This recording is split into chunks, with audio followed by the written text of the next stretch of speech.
6টা দোয়া এবং জিকির আছে, যেই দোয়া জিকিরগুলো কোরআন হাদিসে বর্ণিত সকল দোয়া জিকিরের খোলাসা, সারমর্ম এবং নির্যাস।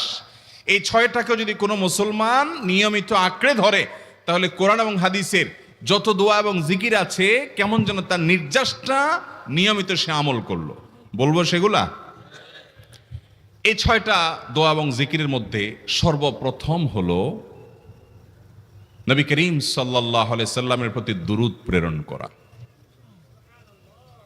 নবীজি সাল্লাল্লাহু আলাইহি সাল্লামের প্রতি দুরূদ প্রেরণ করার আমল এরকম আমল, আপনি যদি সারা দিনে শুধুমাত্র নবীজির প্রতি দুরূদ প্রেরণ করার আমলটাই জিকির হিসাবে সবচেয়ে বেশি করেন, দোয়া হিসাবে যদি এটাই আপনি সারাদিন করতে থাকেন, তো আপনার জন্য যথেষ্ট হবে। আল্লাহর কাছে আর কিছু না চাইলেও চলবে, আর কিছু না চাইলেও চলবে। দুরূদ মানে হলো নবীজির জন্য দোয়া করা। ভাই, আল্লাহ তার হাবিবকে রহম করবেন, আপনার আমার দোয়ার দিকে আল্লাহর তাকানোর কোনো ঠেকা আছে? নবীজি কি আমাদের দোয়ার কোনো মুখাপেক্ষী?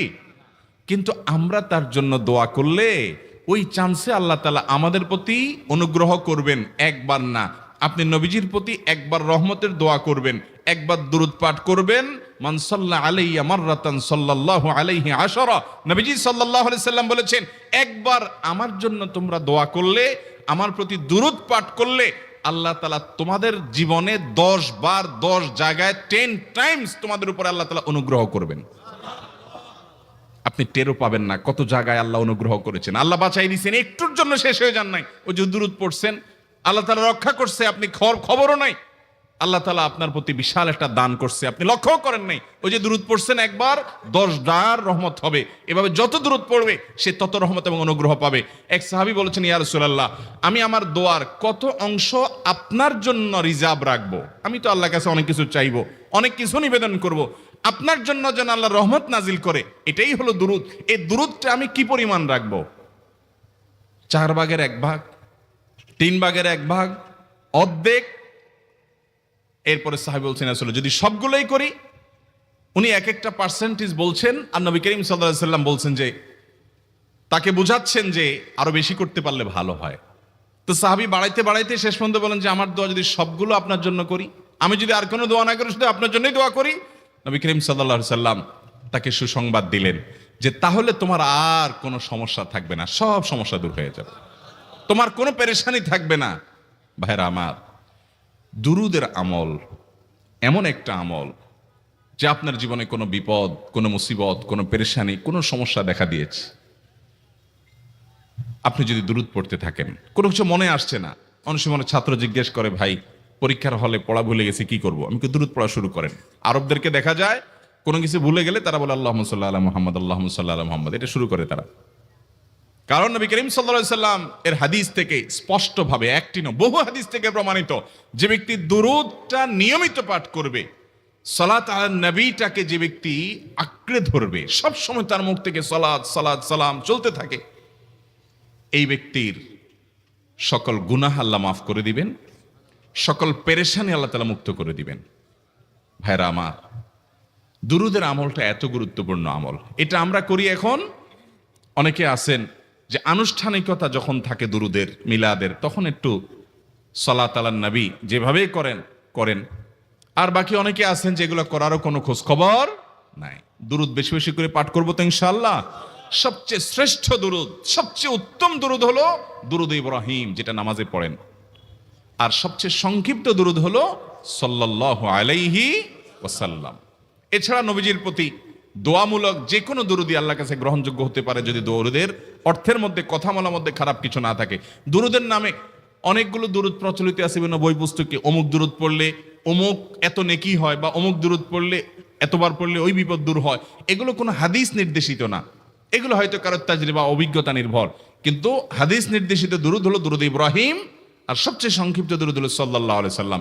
অর্থের ভিতরে যদি খারাপ কিছু, শিরকের কিছু না থাকে, নবীকে আবার আল্লাহর পর্যায়ে পৌঁছানোর মতো গোমরাহি যদি না থাকে দুরূদের অর্থের মধ্যে, তাহলে যে কোনো দুরূদই আপনি আল্লাহর কাছে পেশ করতে পারেন। তাহলে 6টা দোয়া হলো কোরআন হাদিসের শত শত সহস্র দোয়ার নির্যাস এবং খোলাসা। তার 1 নম্বর হলো দুরূদের আমল। করবো না বেশি বেশি ইনশাআল্লাহ? আমার জীবনে বহুবার এমন হয়েছে, বহুবার এমন এমন বিপদ যে দেয়ালে পিঠ ঠেকে গেছে, এখান থেকে উদ্ধারের কোনো পথ আর চোখের সামনে দেখা যাচ্ছে না।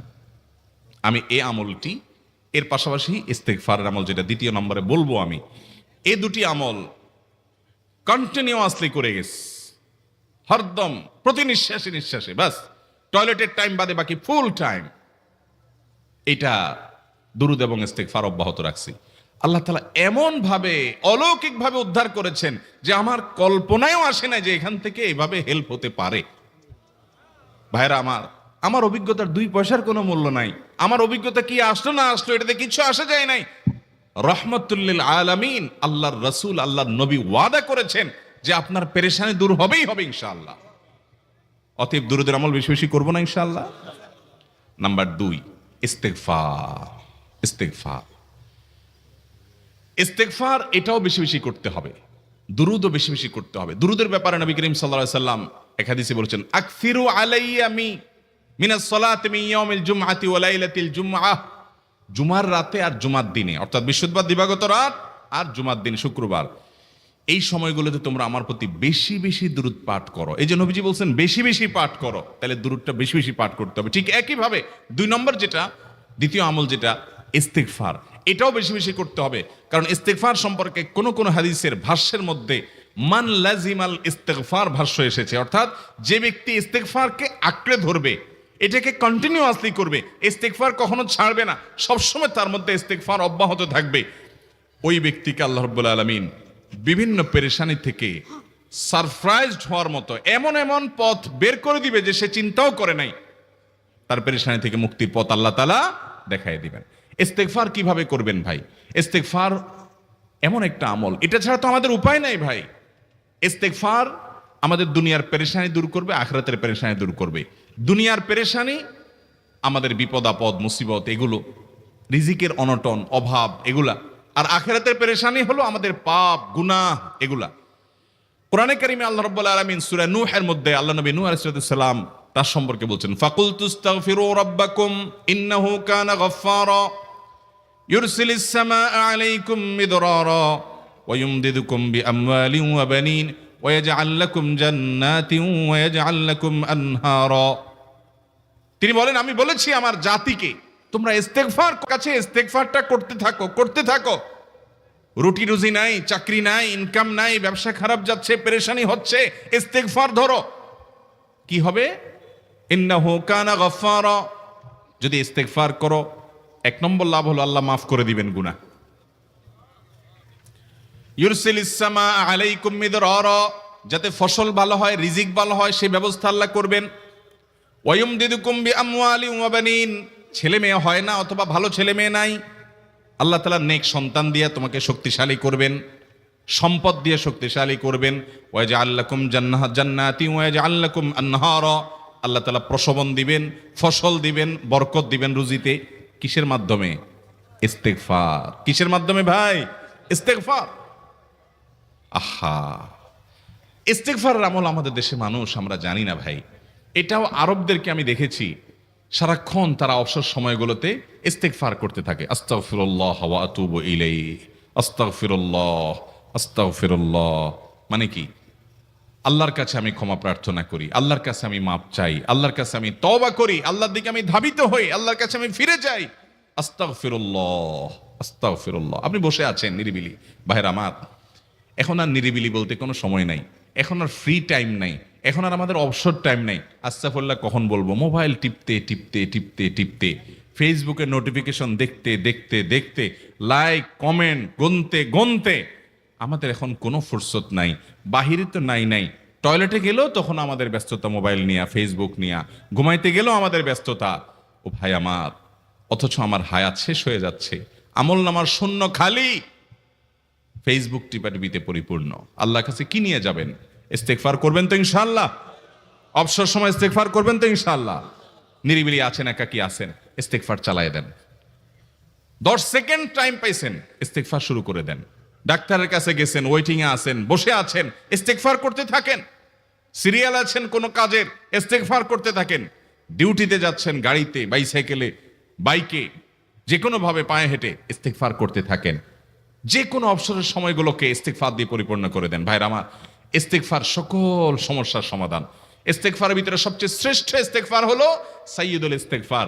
সাইয়্যিদুল ইস্তিগফারটা যদি মুখস্থ না পারেন, অন্তত লিখিত ভার্সনটা পড়েন। সাইয়্যিদুল ইস্তিগফারের যে অর্থ, এটার যে মর্ম, বড় হৃদয়গ্রাহী ভাই, বড় মর্মস্পর্শী।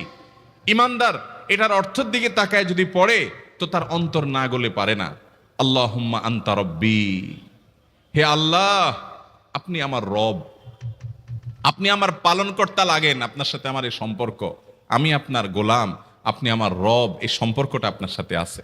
আল্লাহুম্মা আনতা রব্বি লা ইলাহা ইল্লা আন্ত, ও আল্লাহ আপনি ছাড়া আমার ইবাদত, আমার গোলামি, আমার দাসত্ব, উপাসনার উপযুক্ত আর কেউ নাই। আল্লাহুম্মা আনতা রব্বি লা ইলাহা ইল্লা আন্ত খালাকতানি, আপনি আমাকে সৃষ্টি করেছেন। ওয়া আনা আবদুক, আল্লাহ আমি আপনার গোলাম। দেখেন কিভাবে আল্লাহর সাথে সম্পর্কটার কথা বলা হচ্ছে মুহাব্বতের সাথে।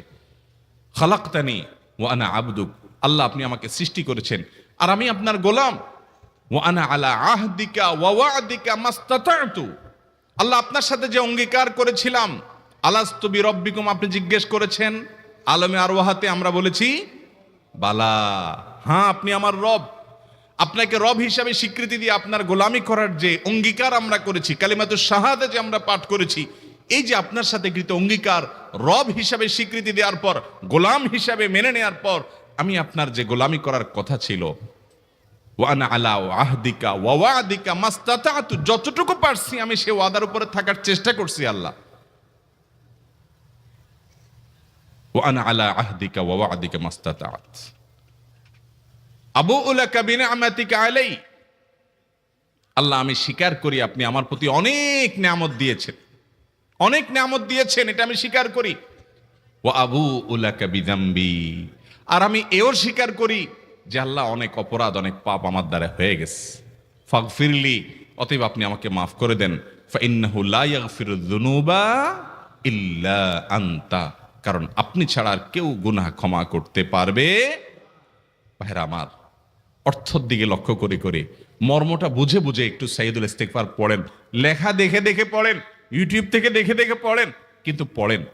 আল্লাহুম্মা আনতা রাব্বি লা ইলাহা ইল্লা আন্ত খালাকতানি ওয়া আনা আবদুক ওয়া আনা আলা আহদিকা ওয়া ওয়া'দিকা মাস্তাতা'তু আউযু বিকা মিন শাররি আবুউ লাকা বিনি'মাতিকা আলাইয়া ওয়া আবুউ লাকা বিযামবি ফাগফিরলি ফাইন্নাহু লা ইয়াগফিরুয যুনুবা ইল্লা আনতা।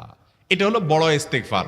এত বড় ইস্তিগফার পড়তে পারেন না, কোনো পেরেশানি নাই, কোনো অসুবিধা নাই। সবচেয়ে ছোট ইস্তিগফার হলো আস্তাগফিরুল্লাহ আস্তাগফিরুল্লাহ আস্তাগফিরুল্লাহ। আল্লাহ আপনার কাছে ক্ষমা চাই, কত ভুল হয়ে যায়, কত অন্যায় হয়ে যায়। ভাইরা আমার, এটা হলো রিমুভার। ভুল করে কিছু লিখছেন, রিমুভ করে ফেলছেন, শেষ হয়ে গেছে। আপনি ঘন ঘন ইস্তিগফার পড়তে থাকেন, অগণিত ভুল হয়, অগণিত ত্রুটি হয়, বারবার ইস্তিগফার এগুলোকে সবগুলোকে শেষ করে দেয়। ভাইরা আমার, নিরাপত্তা এনে দেয়। আল্লাহ কোরআনে কারিমে বলেছেন যে আপনার রব আপনার কওমের প্রতি আযাব নাজিল করবেন না যদি আপনি থাকেন। আর যদি তারা ইস্তিগফারে রত রাখে, তাহলে গণ আযাব আল্লাহর পক্ষ থেকে আসবে। অতএব ভাইরা আমার, ইস্তিগফার বেশি বেশি করতে হবে। 6টা আমল, 6টা জিকির, দোয়া হলো শত শত হাজার দোয়া এবং জিকিরের সান্নিধ্যাসের। দ্বিতীয়টা হলো ইস্তিগফার। চেষ্টা করবো না ইনশাআল্লাহ ইস্তিগফার করার, চলতে ফিরতে আস্তাগফিরুল্লাহ ওয়া আতুবু ইলাইহি, অথবা শুধু আস্তাগফিরুল্লাহ। আরেকটা ইস্তিগফার হাদিসে বর্ণিত, আস্তাগফিরুল্লাহ আল্লাযী লা ইলাহা ইল্লা হুয়াল হাইয়ুল কাইয়্যুম ওয়া আতুবু ইলাইহি ওয়া লা হাওলা ওয়া লা কুওয়াতা ইল্লা বিল্লাহ। এটাও ইস্তিগফার। তাহলে একটা বড় ইস্তিগফার, একটা মিডিয়াম, একটা ছোট, যার যেটা সুবিধা হয় এটা পড়েন। বড়টা হলো সাইয়্যিদুল ইস্তিগফার, সবচেয়ে শ্রেষ্ঠ ইস্তিগফার যেটা হাদিসে বর্ণিত হয়েছে। সাইয়্যিদুল ইস্তিগফার নবীজি সকাল সন্ধ্যা পাঠ করতেন, বিভিন্ন সময় পাঠ করতেন, রাতে পাঠ করার কথা বলতেন। সাইয়্যিদুল ইস্তিগফার পাঠ করলে আল্লাহ রাব্বুল আলামিন ওই দিনে, ওই রাতে, ওই ব্যক্তি মারা গেলে তার সব গুনাহ খাতা মাফ করে তাকে জান্নাত দিবেন ইনশাআল্লাহ। অতএব ভাইরা আমার, সাইয়্যিদুল ইস্তিগফার সবচেয়ে বড়, আস্তাগফিরুল্লাহ আল্লাযী লা ইলাহা ইল্লা হুয়াল হাইয়ুল কাইয়্যুম ওয়া আতুবু ইলাইহি ওয়া লা হাওলা ওয়া লা কুওয়াতা ইল্লা বিল্লাহ। এটা হলো মাঝারি ধরনের। আর সবচেয়ে ছোট ইস্তিগফার হলো আস্তাগফিরুল্লাহ ওয়া আতুবু ইলাইহি। তাহলে 6 আমলের কয়টা গেল? 2টা। প্রথমটা হলো দুরূদ আর দ্বিতীয়টা হলো ইস্তিগফার। নাম্বার 3, এটা আমাদের বেশিরভাগ মানুষ জীবনে হয়তো শুনেনও নাই, অনেকে হয়তো শুনছেন, আমল করা হয় না। খুব সীমিত সংখ্যক আল্লাহর বান্দার আমলের তৌফিক হয়। সেটা হলো ইয়া যাল জালালি ওয়াল ইকরাম। এটা একটা জিকির, আল্লাহ তাআলাকে ডাকা, আহ্বান করা, এটাই জিকির। ইয়া যাল জালালি ওয়াল ইকরাম। নবী করিম সাল্লাল্লাহু আলাইহি সাল্লাম বলেছেন, আলিজু বিয়া যাল জালালি ওয়াল ইকরাম। তোমরা ইয়া যাল জালালি ওয়াল ইকরাম এটাকে আঁকড়ে ধরো, এটাকে নিয়মিত করো, বেশি বেশি করে বলতে থাকো এটাকে সব সময় এটাকে মুদাওয়ামাতের সাথে কন্টিনিউয়াসলি এটা বলতে থাকো, ইয়া যাল জালালি ওয়াল ইকরাম। অনেক উলামায়ে কেরাম, মুহাদ্দিসিন ইকরাম ইয়া যাল জালালি ওয়াল ইকরাম কেন নবীজি এত বেশি বলতে বলেছেন, এটার মাধ্যমে আমাদের লাভটা কি, এর ব্যাখ্যা করতে গিয়ে বলেছেন ইয়া যাল জালাল মানে হলো হে মহান, মহান বড়ত্বের অধিকারী, হে জালালের অধিকারী, হে জালাল। ওয়াল ইকরাম হে দানশীল। তাহলে প্রথম বাক্যে আল্লাহর বড়ত্বের কথা স্বীকৃতি দিয়ে প্রশংসা করা হয়, আর দ্বিতীয় বাক্যে হে দানশীল বলে আল্লাহ তাআলার কাছ থেকে চাওয়া হয় যে আপনি যেহেতু দানশীল এবং আপনি যদি মহান, অতএব আপনি আমাকে দান করেন। এটা ডাকলেই, আল্লাহকে এই বলে ডাকলেই চাওয়া হয়ে যায়। এই জন্য বেশি বেশি করে ইয়া যাল জালালি ওয়াল ইকরাম পড়তে হবে। অনেকে হয়তো নতুন শুনেছেন, আজকে থেকে শুরু করে দিবেন ইয়া যাল জালালি, সকাল বিকাল মনে থাকে না তো লিখে লিখে ওয়ালে টাঙ্গায়া দেন। বাসা বাড়িতে এমন জায়গা লিখে রাখেন তাকাইলে নজরে পড়ে, কারণ মোবাইলে আমাদেরকে সবকিছু ভুলাই দেয়, দুনিয়ার ব্যস্ততা সব ভুলাই দেয়। এই জন্য বেশি বেশি ইয়া যাল জালালি ওয়াল ইকরাম পড়বো। 3টা হয়ে গেল।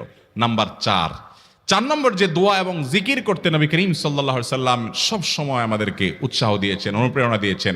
এবং ইবনে সাদি রাহিমাহুল্লাহ তিনি 6টা নির্যাস দোয়া এবং জিকির যে বলেছেন, তার 4 নম্বর হলো লা হাওলা ওয়ালা কুওয়াতা ইল্লা বিল্লাহ। লা হাওলা ওয়ালা কুওয়াতা ইল্লা বিল্লাহ। লা হাওলা ওয়ালা কুওয়াতা ইল্লা বিল্লাহ, এটা হলো সারেন্ডার করা, আল্লাহর কাছে সারেন্ডার করা, আত্মসমর্পণ করা। মানে আল্লাহ ছাড়া কোনো ভালো কাজ করার ক্ষমতা কারণ নাই, করার তৌফিক দেওয়ার ক্ষমতা কারণ নাই, আর পাপ থেকে বাঁচানোরও ক্ষমতা কারণ নাই। এই জন্য আমি কেমন যেন আল্লাহর কাছে সারেন্ডার করছেন, লা হাওলা ওয়ালা কুওয়াতা ইল্লা বিল্লাহ।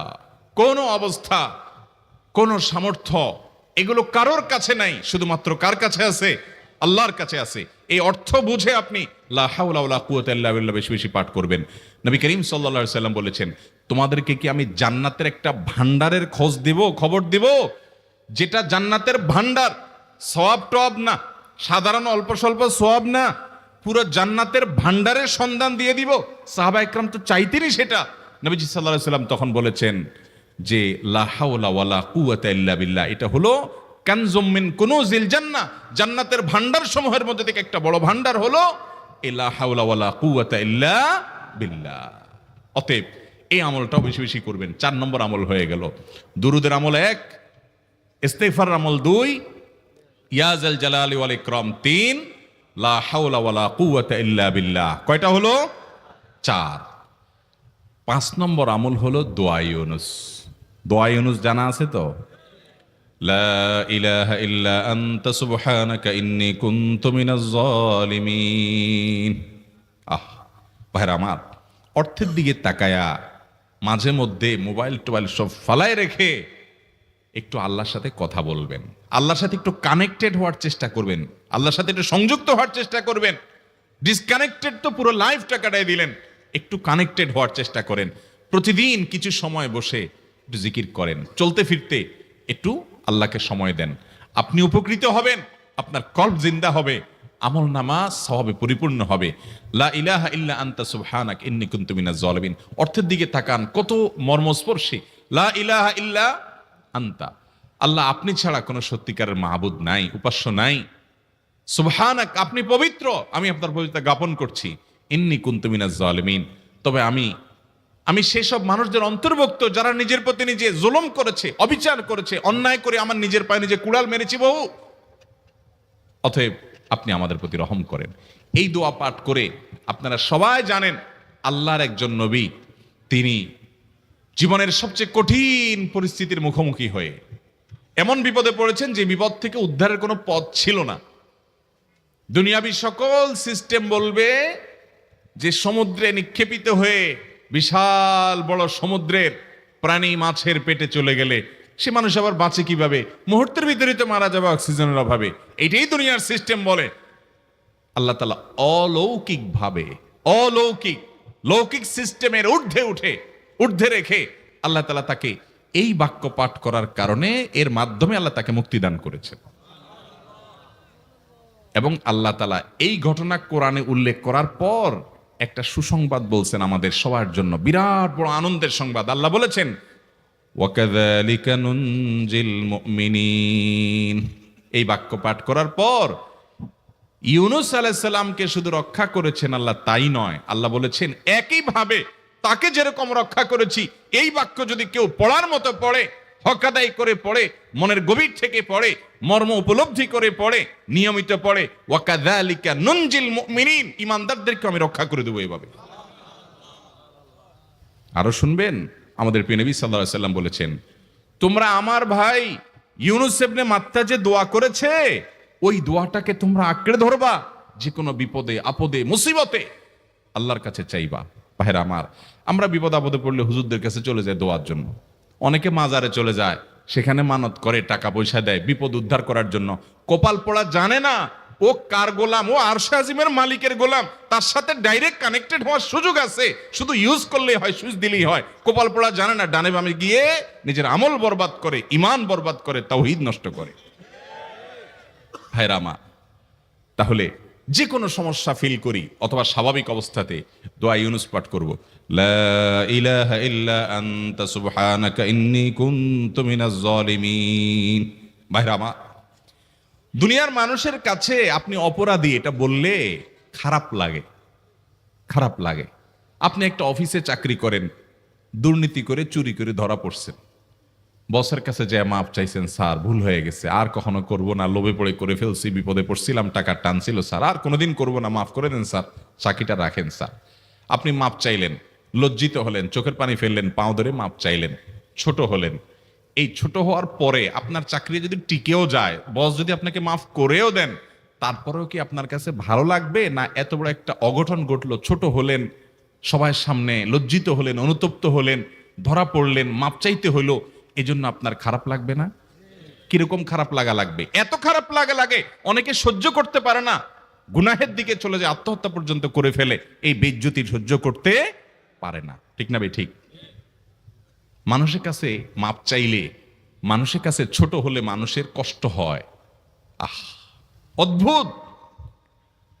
আরশে আজিমের মালিকের কাছে সেজদায় পড়ে চোখের পানি ফেলে যদি স্বীকার করেন, ও মালিক, নামাজ পড়ি নাই, বড় জুলুম করেছি, কাবিরা গুনাহ করেছি, ও মালিক, হারাম জিনিস দেখে ফেলেছি, খারাপ জিনিস শুনে ফেলেছি, পাপ করেছি, অপরাধ করেছি মালিক, জাহান্নামের যে বিবরণ হাদিসে আসছে, এটা সহ্য করার ক্ষমতা আমার নাই, আপনি আমাকে মাফ করে দেন। এইভাবে যদি আল্লাহর কাছে একটু চোখের পানি ফেলে দোয়া করেন, একটু দোয়া করে দেখেন, আল্লাহর শপথ করে বলছি, আপনার জীবনে সবচাইতে আনন্দের মুহূর্ত হবে তখন যেদিন এরকম দোয়া করতে পেরেছেন, চোখের পানি ফেলতে পেরেছেন। দুনিয়ার মানুষের কাছে ছোট হলে মানুষের মনটা সংকীর্ণ হয়, ছোট হয়, মানুষ অপমান বোধ করে, খারাপ লাগে। মালিকের কাছে যদি কেউ মাপ চায়, চোখের পানি ফেলে, ইস্তেগফার করে, ছোট হয়, তাহলে তার অন্তরে আরো আনন্দ অনুভব হয়। সালহাতু সঙ্গে বুদি দিল খরাশ, আজমুদে এক জামানা খাকে বাস।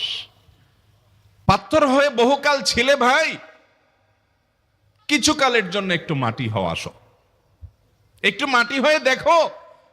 পাথর হয়ে তুমি যতটা আনন্দিত হয়েছো, পুলকিত হয়েছো, পরিতৃপ্ত হয়েছো, আরশে আজিমের মালিকের শপথ করে বলছি, আল্লাহর কাছে মাটি হয়ে, ছোট হয়ে, তুচ্ছ হয়ে, অপমানিত হয়ে, ক্ষমা চেয়ে, ইস্তেগফার করে তুমি যখন লা ইলাহা ইল্লা আনতা সুবহানাকা ইন্নী কুনতু মিনাজ জালিমিন, নিজে পাপ করেছো এটা স্বীকার যখন করবে, তখন আল্লাহ তাআলা শুধু মাফ করবেন না, তোমাকে ঈমানের স্বাদ দিবেন, তুমি সাথে সাথে অন্তরে সেটা অনুভব করবা।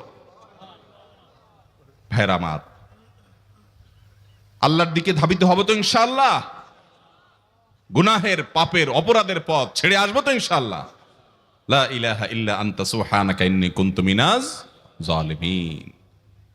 কোরআন হাদিসের নির্যাসের 5 নম্বর আমল দোয়া ইউনুস। নবীজি সাল্লাল্লাহু আলাইহি সাল্লাম বলেছেন, আমার ভাই ইউনুস আলাইহিস সালাম তিনি আল্লাহর কাছে এটা পড়ে যেরকম বিপদ থেকে রক্ষা পেয়ে গেছেন, তোমরা আমার ভাই ইউনুস আলাইহিস সালামের দোয়াটা বেশি বেশি পড়বা, ওইটাকে তোমরা আঁকড়ে ধরবা, তোমাদেরকে আল্লাহ তাআলা উদ্ধার করবেন। আল্লাহ কোরআনে ওয়াদা করেছেন, ওয়া কাযালিকা নুনজিল মুমিনিন, এভাবে আমি ঈমানদারদেরকে রক্ষা করব।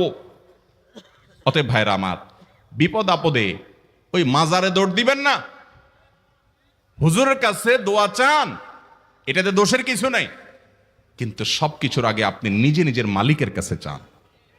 আমরা অনেকে দোয়া করি না, কেন করি না? আমরা মনে করি যাই রে, আমি এত গুনাহগার মানুষ, আমার দোয়া কবুল হবে, এই জন্য হুজুরের কাছেই শুধু যায়, যে হুজুর যদি কিছু বলে দেয়।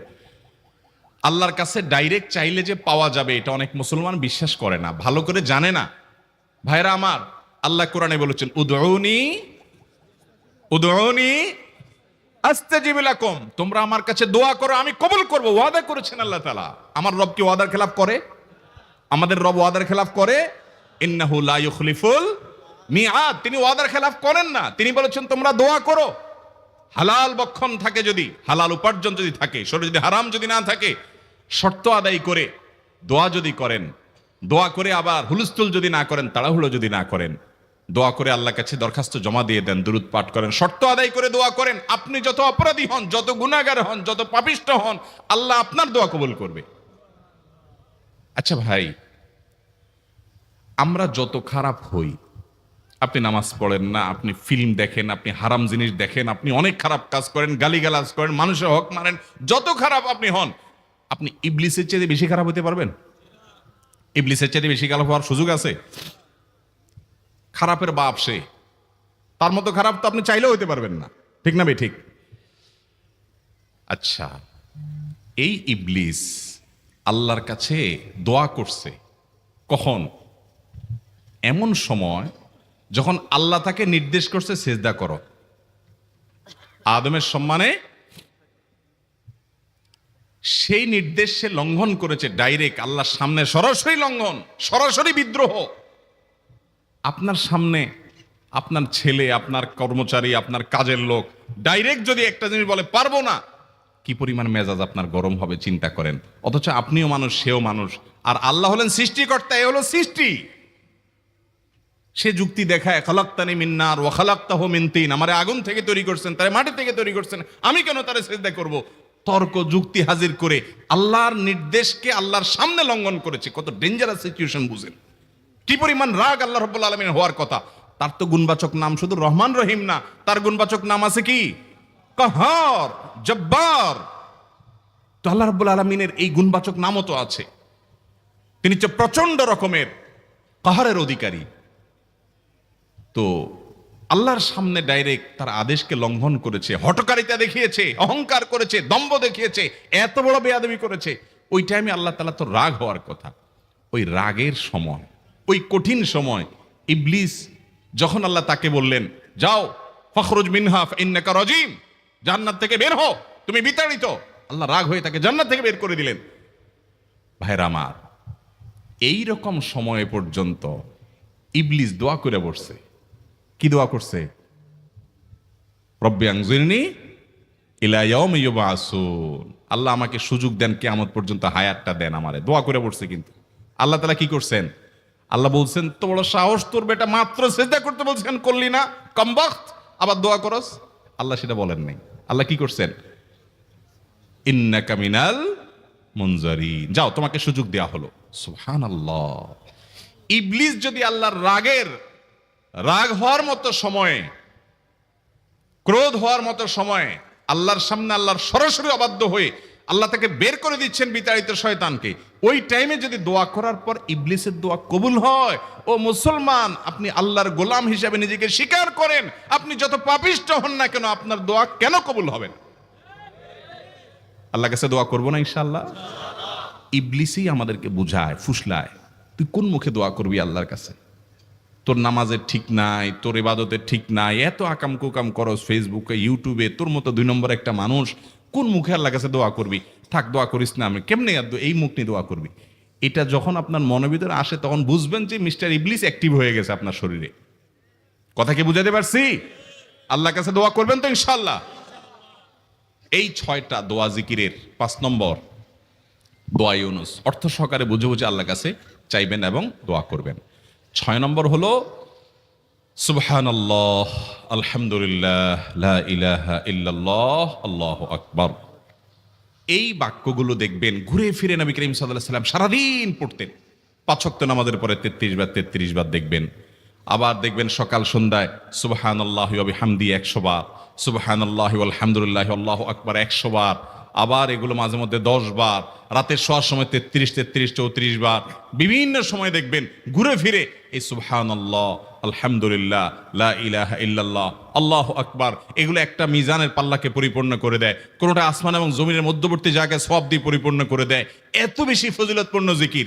এই জন্য পুরো কোরআন হাদিসের দোয়া এবং জিকিরের নির্যাসের শেষ এবং 6 নম্বর হলো বেশি বেশি করে দিন রাত 24 ঘন্টা যখন সুযোগ পাবেন, যেখানে যেখানে হাদিসে যে সংখ্যা বলা আছে ওটাতে করবেনই, ওর বাইরেও বেশি বেশি করে সুবহানাল্লাহ, আলহামদুলিল্লাহ, ওয়া ইলাহা ইল্লাল্লাহ, আল্লাহু আকবার বেশি বেশি করব না ইনশাআল্লাহ। আবারও বলছি, পুরো কোরআন হাদিসের দোয়া এবং জিকিরের নির্যাস 6টির একটি হলো, এটি ইবনে সাঈদী রাহিমাহুল্লাহর গবেষণা, তার গবেষণার আলোকে তিনি এটা পেশ করেছেন। এটি আবার কোন হাদিস থেকে নির্যাস বের করে দেওয়া হয়েছে সে নয়, এটা একজন মুফাসসিরের গবেষণা। তিনি বলেছেন কোরআন হাদিসে যত দোয়া বলা হয়েছে সবগুলার মর্ম কথা এর মধ্যে চলে আসে। তাছাড়া নবী সাল্লাল্লাহু আলাইহি সাল্লাম এবং কোরআনে এইগুলাকে বেশি বেশি করতে বলেছেন। আলিজ্জু, আকসিরু, মান লাজিমা, এই শব্দগুলো ব্যবহার করা হয়েছে। এই জন্য এগুলো বেশি বেশি করে করতে হবে। এই যে শেষেরটা নবী সাল্লাল্লাহু আলাইহি ওয়াসাল্লাম সবসময় বিভিন্ন জায়গায় করতেন। আবারও বলছি, নাম্বার 1 দুরুদ, নাম্বার 2 ইস্তিগফার, নাম্বার 3 ইয়া যাল জালালি ওয়াল ইকরাম, নাম্বার 4 লা হাওলা ওয়ালা কুওয়াতা ইল্লা বিল্লাহ, জান্নাতের ভান্ডার এটা, নাম্বার 5 লা ইলাহা ইল্লা আনতা সুবহানাকা ইন্নী কুনতু মিনাজ জালিমিন, বিপদ না আসলেও স্বাভাবিক অবস্থায় পড়বেন। নাম্বার 6 সুবহানাল্লাহি ওয়াল হামদুলিল্লাহি ওয়া লা ইলাহা ইল্লাল্লাহু আল্লাহু আকবার। নিয়মিত করব তো ইনশাআল্লাহ। আল্লাহ আমাকে আপনাকে আমাদের সবাইকে আমল করার তৌফিক দান করুন, সব সময় জিকিরের মধ্যে থাকার তৌফিক দান করুন। এইবারের রমজানে আমি আল্লাহর কাছ থেকে আমার গুনাহগুলো মাফ করাইয়াই ছাড়ব। প্রত্যেক দিন ভাইরা আমার, রমজানের প্রত্যেকটা দিন আল্লাহ তাআলা বহু মানুষকে সাধারণ ক্ষমা ঘোষণা করেন। যাই করছো বান্দা সব মাফ। ভাইরা আমার, দাঁড়ায় থাকা একজন মানুষ দ্রুততার সাথে হঠাৎ করে খুব জোরে দৌড় দেওয়া শুরু করতে পারে না। দাঁড়ানো থেকে আগে হাঁটা শুরু করে, এরপর একটু গতি বাড়ায়, তারপরে অনেক স্পিড মানুষ দেয়। একটা গাড়ি যখন দাঁড়ানো থাকে, ওই দাঁড়ানো গাড়িটাকে হঠাৎ করে 100 মাইল স্পিডে চালানো যায় না। আগে 10, 20, 30 স্পিডে চালাইতে হয়, এরপর আস্তে আস্তে উঠাইতে উঠাইতে 100, 150 পর্যন্ত উঠাইতে পারে।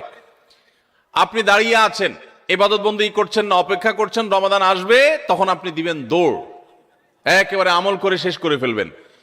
যারা রমজানের চাঁদ উঠার জন্য অপেক্ষা করে, যে চাঁদ উঠলে কোরআন তেলাওয়াত শুরু করব, চাঁদ উঠলে জিকির আজকার শুরু করব, চাঁদ উঠলে দোয়া দরুদ শুরু করব, রোজা শুরু করব, নফল নামাজ শুরু করব, দান সাদেকা শুরু করব, এদের বেশিরভাগ মানুষের অবস্থা হলো রমজান দেখতে দেখতে চলে যায়, তার ইবাদত আর করা হয় না। এই জন্য রমজানের আগে থেকেই যে আমলগুলো আপনি রমাদানে করবেন তার রিহার্সেল করতে হয়, প্রস্তুতি নিতে হয়। তো যে প্রস্তুতিগুলো আমাদের রমাদানকে অর্থবহ করতে পারে, ইবাদত বন্দিগি দিয়ে সাজাতে পারি, আমরা সমৃদ্ধ করতে পারি, এবং যেই রমাদানটা আমার জীবনে যতগুলো রমজান আসছে তার মধ্যে এটা একটা স্পেশাল রমাদান হবে, এই রমজানকে আমি অন্য রমজান থেকে পার্থক্য করতে পারবো, এই রমাদান আমার জন্য অনেক তৃপ্তিদায়ক হবে, এই রমাদান যাওয়ার পরে আমার মনে হবে যে আলহামদুলিল্লাহ এই বছর আমি আল্লাহকে মন ভরে প্রাণ ভরে ইবাদত করতে পেরেছি, তাকওয়া চর্চা করতে পেরেছি, আমার ভালো লাগা কাজ করবে, আমার দিল গাওয়াহ এবং সাক্ষ্য দিবে। সেই রকম রমাদান কাটাতে হলে আপনাকে রমাদানের আগে থেকে অনেকগুলো প্রস্তুতি নিতে হবে। প্রস্তুতি নম্বর 1 নম্বর প্রস্তুতি হলো আমাদের রমাদানের আগ পর্যন্ত, এই যে গত রমজান থেকে এই রমাদান পর্যন্ত বা জীবনের শুরু থেকে এই পর্যন্ত যত পাপাচার আমরা করেছি, যত গুনাহ করেছি, যত অন্যায় করেছি, রমজানে ইবাদত বন্দিগির প্রস্তুতির অংশ হিসেবে সেই গুনাহ এবং পাপাচারগুলো থেকে আল্লাহর কাছে মাপ চাইতে হবে, ইস্তেগফার করতে হবে, ক্ষমা প্রার্থনা করতে হবে, বলতে হবে মাবুদ আমি যে অপরাধী, আমি যে পাপিষ্ঠ, কত গুনাহ করেছি, কত অন্যায় করেছি, তোমার কাঠগড়ার আসামি আমার নামে বহু মামলা হয়ে আছে। এত অপরাধ করার পর রমাদানে যখন আল্লাহ তাআলা রহমত, বরকত, মাগফিরাত, নাজাত, বহুবিধ কল্যাণ তার বান্দাদেরকে দিবেন। পাপিষ্ঠরা তো সাধারণত আল্লাহর এই রহমতগুলো থেকে বঞ্চিত হয়। তো আল্লাহ আমার গুনাহ খাতাগুলো যেগুলো আগে ছিল সেগুলো সব মাফ করে আমার রমাদানে তোমার যে রহমত বরকত নাজিল হবে সেটার জন্য আমাকে একটু উপযোগী করে দাও, আমি যেন পাপিষ্ঠ হয়ে তোমার রহমত থেকে বঞ্চিত না হই। এখন থেকে সেই দোয়া করা, সেই চোখের পানি ফেলা, ইস্তেগফার করা, এটা রমজানের প্রস্তুতির অংশ।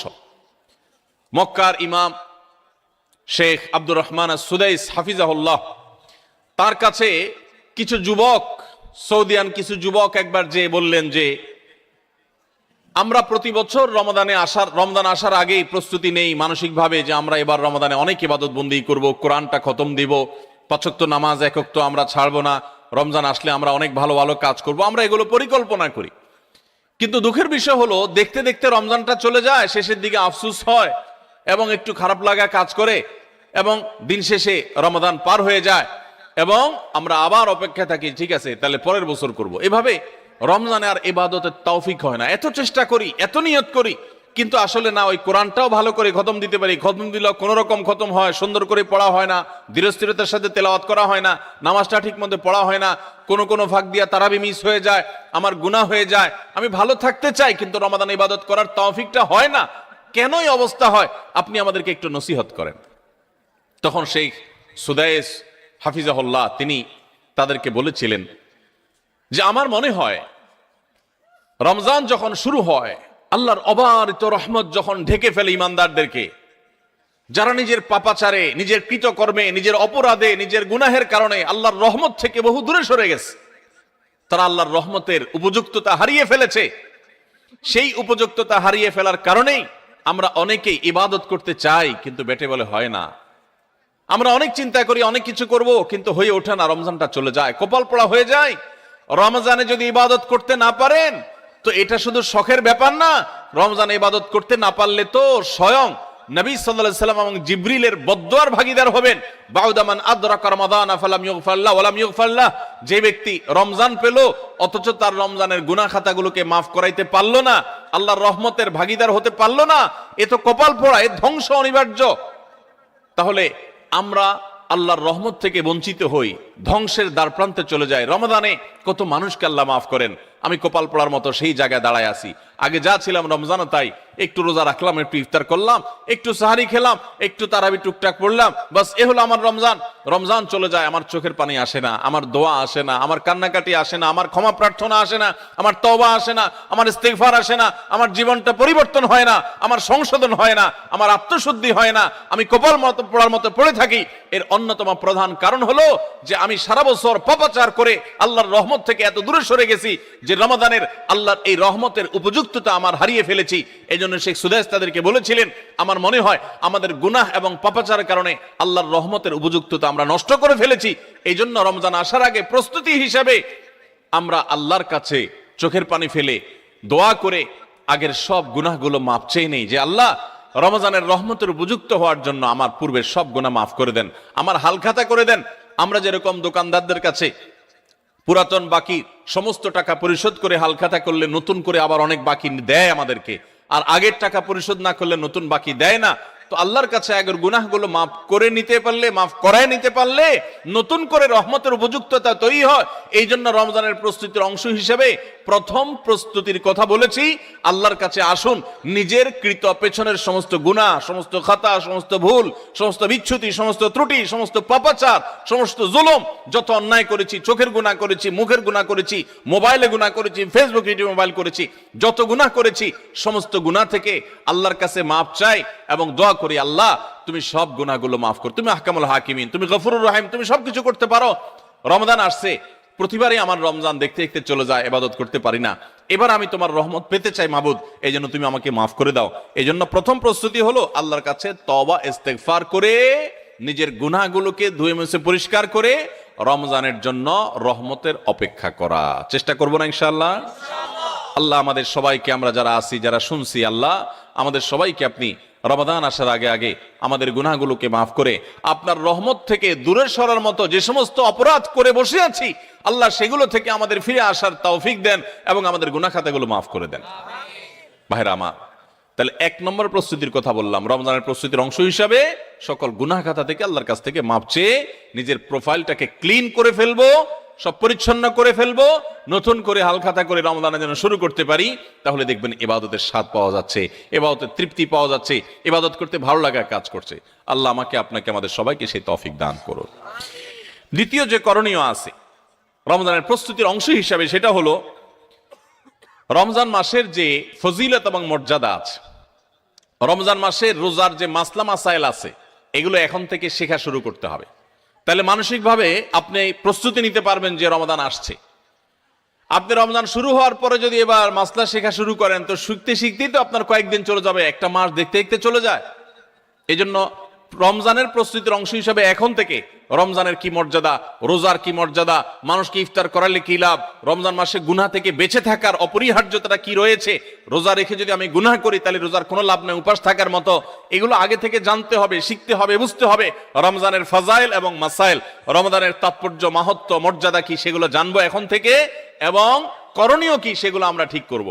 আমাদের একটা বক্তব্য ইউটিউবে আছে, রমজানের 27টি স্পেশাল আমল, বিশেষ আমল, এগুলো রমাদানের জন্য স্পেশাল। এই 27টি আমল প্রিন্ট করে বা হাতে কলমে কাগজে লিখে আপনি কোথাও টাঙায় রাখেন। এখন থেকে দেখা শুরু করেন যে 27টা আমলের সবগুলো আমি পুরো মাসব্যাপী করব, কোনটা আমি বাদ দিব না।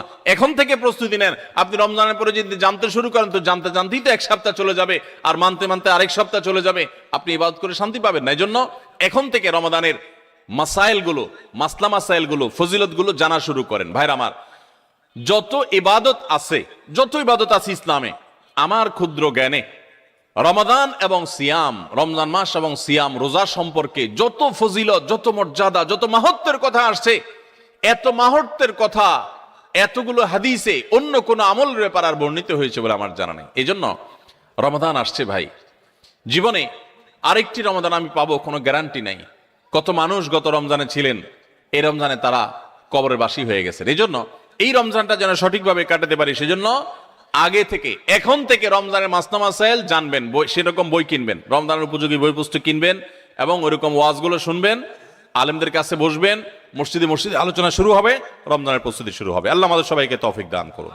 আমাদের প্রতিজ্ঞা করতে হবে, নিয়াত করতে হবে, এইবারের রমজানে আমি আল্লাহর কাছ থেকে আমার গুনাহগুলো মাফ করাইয়াই ছাড়বো। প্রত্যেক দিন, ভাইরা আমার, রমজানের প্রত্যেকটা দিন আল্লাহ তাআলা বহু মানুষকে সাধারণ ক্ষমা ঘোষণা করেন। যাই করছো বান্দা সব মাফ, সাধারণ ক্ষমা ঘোষণা করেন কিছু মানুষকে। সেই সৌভাগ্যবান মানুষগুলোর কাতারে আমি ঢোকার জন্য চেষ্টা করবই করব। এই প্রতিজ্ঞা করা, এটা হলো প্রস্তুতির অংশ, যে এইবারের রমজানকে আমি আর হেলায় হারাতে দেব না, আমি এবার রমজানে আমার গুনাহ মাফ করাইয়াই ছাড়বো। এই প্রতিজ্ঞা এখন থেকে করতে হবে ইনশাআল্লাহ। প্রতিজ্ঞা করবেন তো ইনশাআল্লাহ, যে যেই কোনো কিছুর বিনিময় হোক আল্লাহর কাছ থেকে ক্ষমা আমি আদায় করেই ছাড়বো, আমি আল্লাহর কাছ থেকে ক্ষমা নিয়েই ছাড়বো। এখন আপনি বলতে পারেন যে ক্ষমা যে আমি পেয়েছি তার গ্যারান্টি কি, কিভাবে নিশ্চিত হব? ভাইরা আমার, কোন কোন সালাফ বলেছেন আমাদের দোয়া কোনটা আল্লাহর কাছে কবুল হয়েছে আর কোনটা কবুল হয়নি নিশ্চিত হওয়ার কোনো উপায় আছে কিনা। তো তারা বলেছেন যে যেই দোয়ার পর, যে কান্নাকাটির পর, যে প্রার্থনার পর, যে মুনাজাতের পর আপনার মানসিক প্রশান্তি অনুভব হয়, আপনার মনের মধ্যে এক ধরনের সুখ অনুভব হয়, তৃপ্তি অনুভব হয়, আপনার প্রশান্তির এক বাতাস বয়ে যায়, খুব ভালো লাগা কাজ করে, যে আমি দোয়া করেছি, আল্লাহর কাছে চোখের পানি ফেলেছি, কান্নাকাটি করেছি, ভালো করে মনোযোগী দোয়া করতে পেরেছি, এরকম যদি তৃপ্তি অনুভব হয়, তাহলে সুধারণা করতে পারেন যে আল্লাহ আপনার দোয়াটা কবুল করেছেন।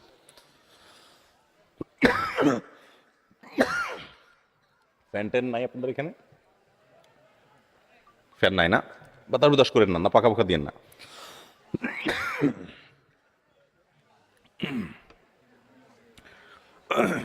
তাহলে রমাদানের প্রস্তুতির অংশ হিসেবে আমরা আল্লাহ রাব্বুল আলামিনের মাগফিরাত এবারের রমজানে আদায় করেই ছাড়বো, এই প্রতিজ্ঞা এখন থেকে করতে হবে। সাধারণ নিয়ত না, প্রতিজ্ঞা, পাক্কা নিয়ত করতে হবে। চেষ্টা করবো না ইনশাআল্লাহ, যে আমি আল্লাহর কাছ থেকে আমার গুনাহগুলোকে মাফ করাইয়াই ছাড়বো।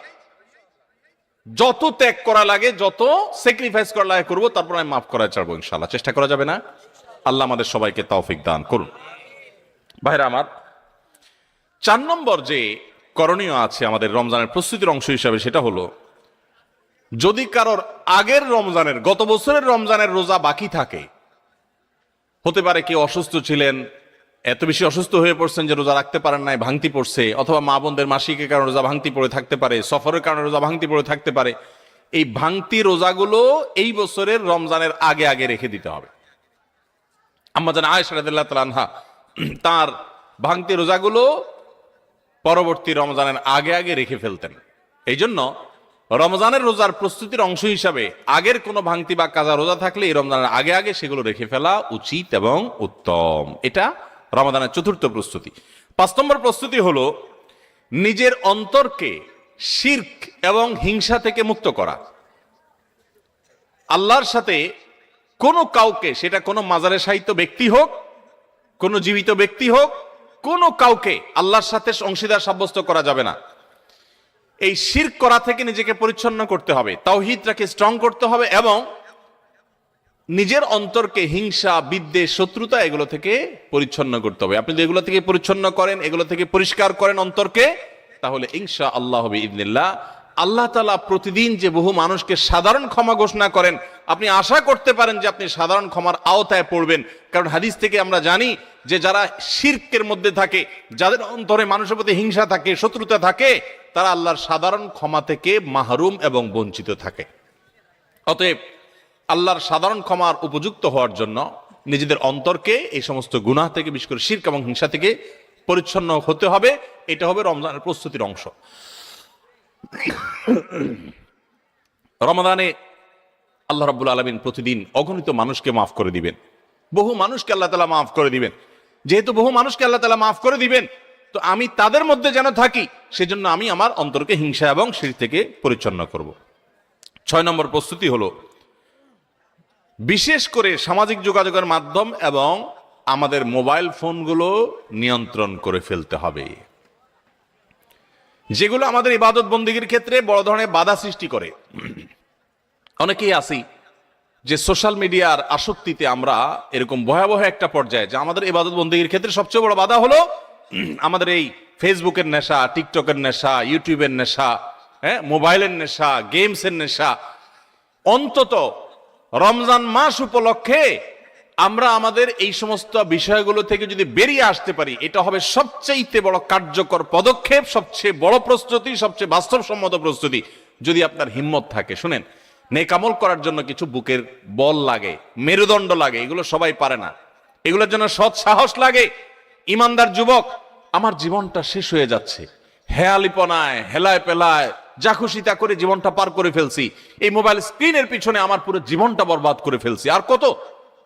আলাম ইয়ানিল্লাযীনা আমানু আন তাখশা কুলুবুহুম লিযিকরিল্লাহ। আল্লাহ বলেছেন, আল্লাহর স্মরণে অন্তর বিগলিত হওয়ার মতো সময় কি ইমানদারদের এখনো আসেনি? যুবক ভাই আমার, সালহাতু সঙ্গে বুদি দিল খারাস আজ মুদে এক জামানা খাকে বাস।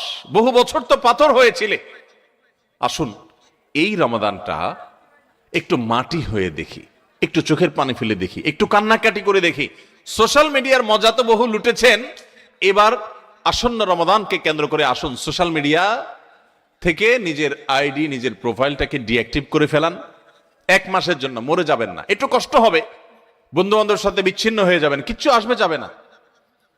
আমি আল্লাহর শপথ করে বলতে পারি, যদি সৎ সাহস করে এগুলো ডিলিট করে ফেলতে পারেন, পুরো অ্যাপ আইডি যদি ডিঅ্যাক্টিভ করে ফেলতে পারেন, অ্যাক্টিভিটি যদি বন্ধ করে ফেলতে পারেন, 1টা মাসের জন্য যদি আপনি নিয়ন্ত্রণ করতে পারেন নিজেকে, দেখবেন মাস শেষে আপনার অবর্ণনীয় এক তৃপ্তি এবং ভালো লাগা কাজ করছে। এই জন্য সৎ সাহস করতে হয়, হিম্মত করতে হয় যে আসন্ন রমাদানে আমার ইবাদতে বড় বাধা হলো আমার এই ফোনের নেশা, মোবাইল টিপাটিপির নেশা, সো আমি এটা থেকে বেরিয়ে আসব। আমরা যদি সৎ সাহস করি, হিম্মত করি, নিয়ত করি যে আমি এই রমাদানটাকে ইবাদতে কাটাবার প্রয়োজনে আমি কোরআন তেলাওয়াত করব, আমি বই পুস্তক পড়বো, আমি সুন্দর করে নামাজটা পড়বো, আমি আমার অন্যান্য কাজকাম করবো, স্টুডেন্ট হলে পড়ালেখা করবো, অন্যান্য কাজকাম করব। এর বাইরে আমি আমার সময়ের অপচয় থেকে বাঁচার জন্য আমি এই অপারেশন করব, নিজের প্রতি নিজে এই শক্ত এবং কঠিন অভিযান পরিচালনা করব। যদি আমরা নিয়ত করি, আল্লাহ তাআলা আমাদেরকে সাহায্য করবে। নিয়ত করা যাবে না ইনশাআল্লাহ? আল্লাহ আমাদের সবাইকে এই নিয়ত করার মতো সৎ সাহস দান করুন। আমি সেই যুবক দেখার সৌভাগ্য অর্জন করেছি যেই যুবক রমাদানের শুরুতেই মোবাইল থেকে এরকম অ্যাপ ডিলিট করে ফেলে দেয়, ইবাদতের জন্য নিজেকে প্রস্তুত করে, ভাইরা আমার, বন্ধু বান্ধব অনেক কথা বলবে, হাসাহাসি করবে, কিয়ামতের ময়দানে এই হাসাহাসি করা মানুষগুলো আপনার কোনো কাজে আসবে না। আপনার আল্লাহর সামনে আপনাকে জবাবদিহি করতে হবে।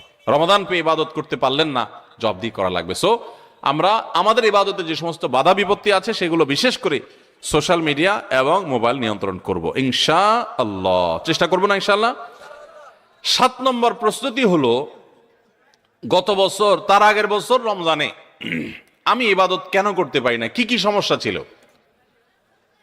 আমার অমুক দোস্তটা, ওর কারণে তারাবিটা পড়া হয় না, কারণ ও ওই টাইমে ফোন দেয়, আড্ডা মারতে বলে, অথবা তমুক কারণে আমার পড়ালেখাটা হয় না, অমুক নেশার কারণে হয় না।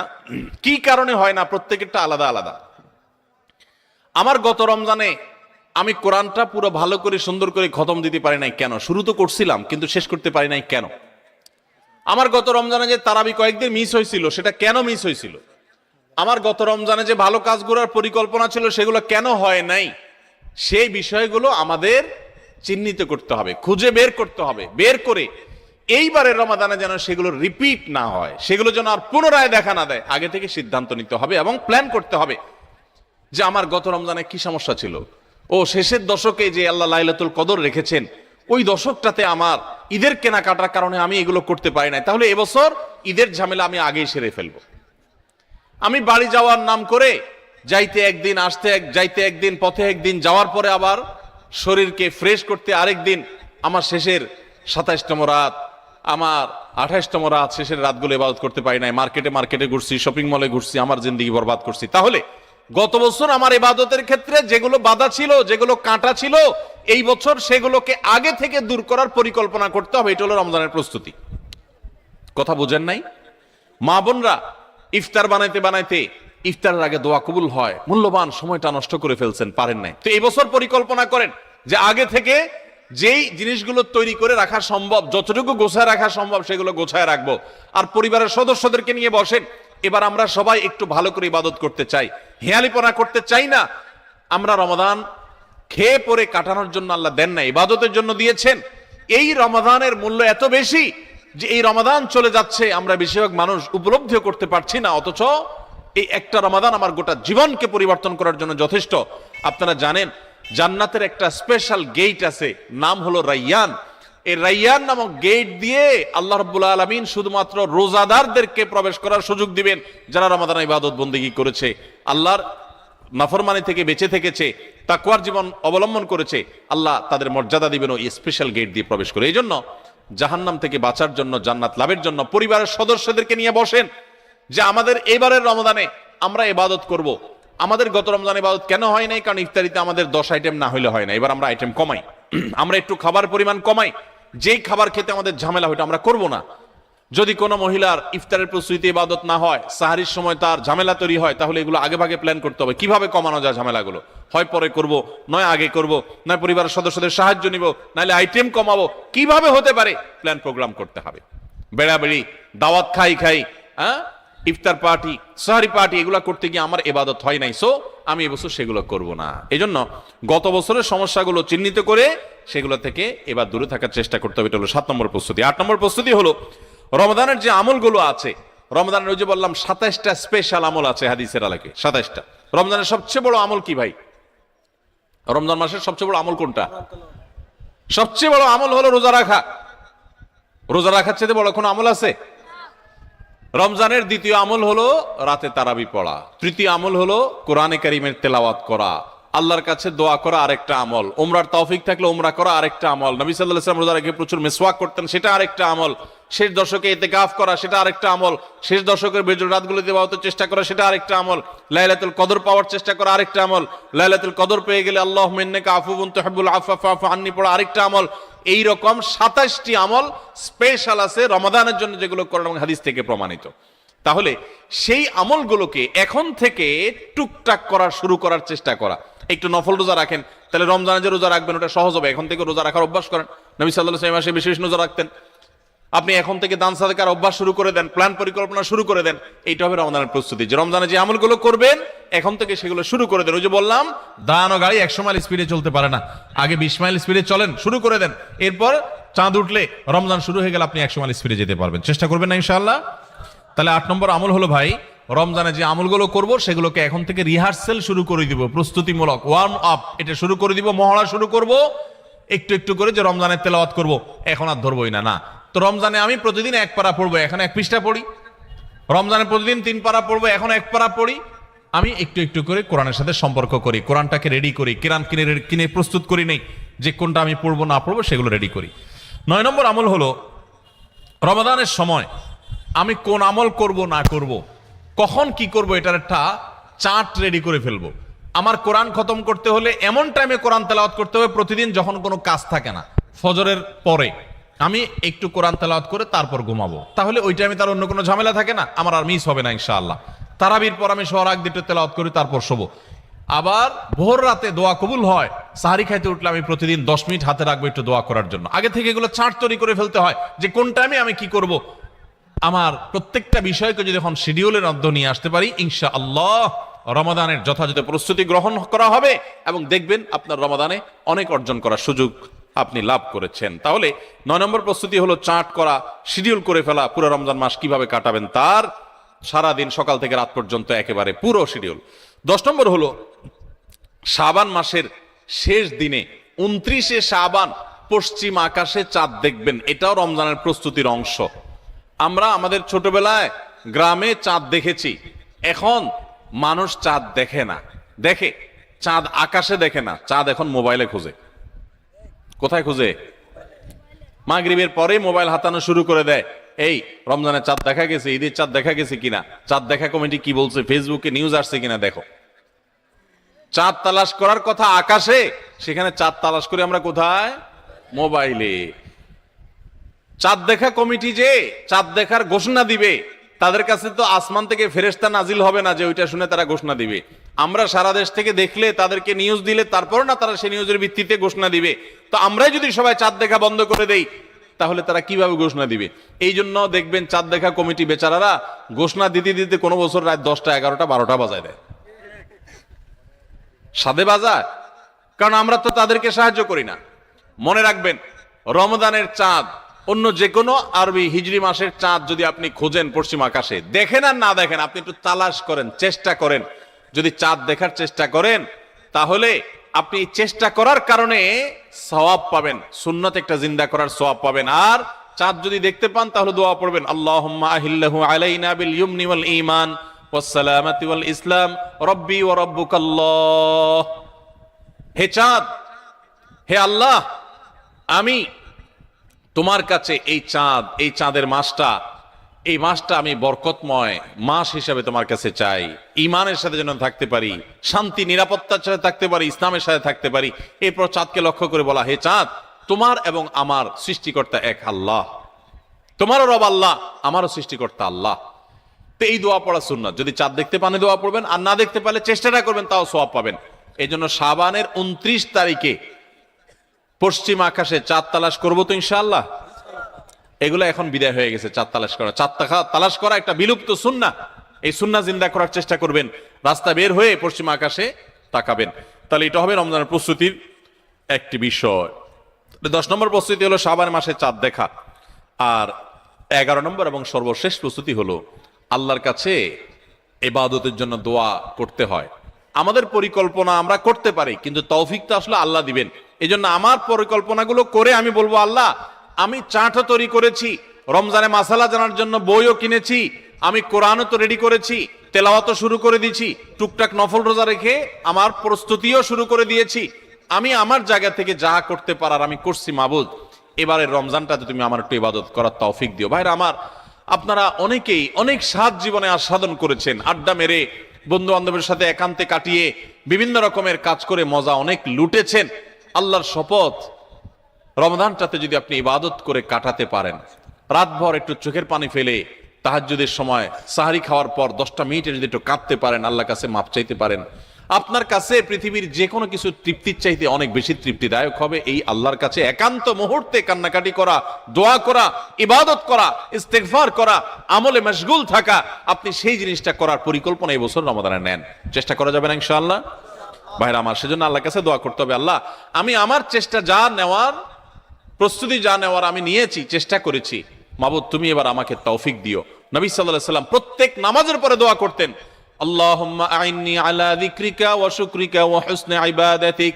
ও আল্লাহ, তোমার কাছে আমি সাহায্য চাই যেন তোমার সুন্দর করে ইবাদত করতে পারি, যেন তোমার স্মরণ আমি সুন্দর মতো করতে পারি, হ্যাঁ, তোমার কৃতজ্ঞতা শুকরিয়া যেন আদায় করতে পারি, সেই তৌফিক তুমি দাও। আল্লাহর কাছে তৌফিক চাইতে হয়। এই জন্য ভাইরা, রমাদানের সর্বশেষ এবং একাদশতম প্রস্তুতি বলেছি, আল্লাহর কাছে দোয়া চেয়ে নিতে হবে যে আল্লাহ তুমি আমাকে তৌফিক দিও। আল্লাহ তাআলা আমাদের সবাইকে রমাদানের এই সবগুলো প্রস্তুতি যথাযথভাবে করে আসন্ন রমাদানকে আমাদের জীবনে এক ব্যতিক্রমী রমাদান, সার্থক রমাদান, সফল রমাদান, তৃপ্তিদায়ক রমাদান এবং জান্নাত কামানো রমাদান, মাগফিরাত লাভ করা রমাদান হিসাবে কাটাবার তৌফিক নসিব করুন। খুব দোয়া করব দিল থেকে ভাই, খুব দোয়া করব, খুব চোখের পানি ফেলবো যে আল্লাহ রমাদানে যদি ক্ষমা না পাই তাহলে তোমার ফেরেশতার বদদোয়া, তোমার নবীর বদদোয়ার ভাগীদার হইতে হবে। এর চাইতে বড় হতভাগা আর কেউ নেই যে রমজান পাওয়ার পরও ক্ষমা পায় নাই, রমজান পাওয়ার পরও পাঁচ ওয়াক্ত নামাজ ধরতে পারে নাই, রমজান পাওয়ার পরও কোরআন ধরতে পারে নাই, রমজান পাওয়ার পরও তার জীবনে পরিবর্তন হয় নাই, তাকওয়া শুরু করতে পারে নাই। এর চাইতে হতভাগা, এর চাইতে কপাল পড়া আল্লাহর জমিনে আরেকটা নেই ভাইরা আমার। সেজন্য এবারের রমাদানটাকে আমরা একটু নড়ে চড়ে বসে ভিন্নভাবে কাটাবার চেষ্টা করি। আল্লাহ হে আরশ আজিমের মালিক, আপনি আমাদের সবাইকে তৌফিক দান করেন। আমরা চেষ্টা করব না ইনশাআল্লাহ ভাই?